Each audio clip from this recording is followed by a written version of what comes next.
Hello friends, இன்றைக்கி நம்ம chewing gum சாப்பிட்றதுனால நம்ம உடம்புல ஏற்படக்கூடிய மேஜிக் என்னென்ன அப்படின்னு சொல்லி நம்ம தெரிஞ்சுக்கலாம். நீங்கள் வாயில் போட்டு மெல்லும் போது உங்களோட ஈறுகளில் இருக்கிற நரம்புகள் எல்லாமே தூண்டப்பட்டு உங்களோட மூளையை வந்து அபாரமாக செயல்பட வைக்கும். இதனால் நீங்கள் வேலை செய்கிறீங்களோ இல்லை படிக்கிறீங்களோ உங்களோட கவனம் அதிகமாக இருக்கும், கவன சிதறல்கள் வந்து குறையும்.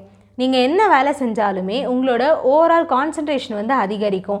நீங்கள் எப்போவுமே விழிப்புத்தன்மையோடு இருப்பீங்க. இதனால் உங்களோட ஓவரால் பெர்ஃபார்மன்ஸ் பார்த்திங்கன்னா அதிகரிக்கும். சில பேர் நைட்டு வந்து பார்த்திங்கன்னா பல்லு கடிப்பாங்க, அப்புறம் தூக்கத்தில் வந்து எந்திரிச்சு உட்காந்துருவாங்க, ஸ்லீப்பிங் டிஸ்டர்பன்சஸ்னு சொல்லுவோம். இது எல்லாத்துல இருந்து கூட நமக்கு சுவிங்கம் வந்து ஒரு ரிலீஃப் கொடுக்குது.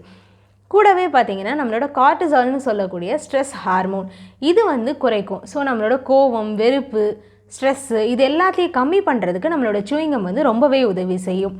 நிறைய பேர் வந்து வெயிட் லாஸ் பண்ணணும் அப்படின்னு நினச்சிங்கன்னா சாப்பிட்றதுக்கு முன்னாடி நீங்கள் சுவிங்கம் எடுத்துக்கும் போது உங்களோட பிரெயின் என்ன ஆகும்னா, நீங்கள் ரொம்ப நேரம் வாயை அசைக்க போட்டதுனால ஏற்கனவே நீங்கள் சாப்பிட்டுட்டு இருக்க மாதிரியான ஒரு மைண்ட் செட்டுக்கு போயிடும்.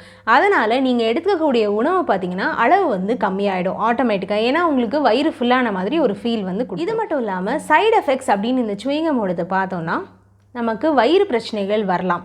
மேலேப்பம் வர்றது, அப்புறம் வந்து வயிறு கடமுடன் இருக்கிறது, ஃபேட் ப்ராப்ளம்ஸ், இந்த மாதிரியான சைடு எஃபெக்ட்ஸும் இருக்குது. ஸோ நீங்கள் சுவிங்கம் சாப்பிடலாம், அதோட பெனிஃபிட்ஸ் இருக்குது தான். ஆனால் அதே சமயம் இந்த சைடு எஃபெக்ட்ஸையும் மனசில் வச்சுட்டு நீங்கள் சுவிங்கம் எடுத்துக்கிறது நல்லது. தேங்க்யூ.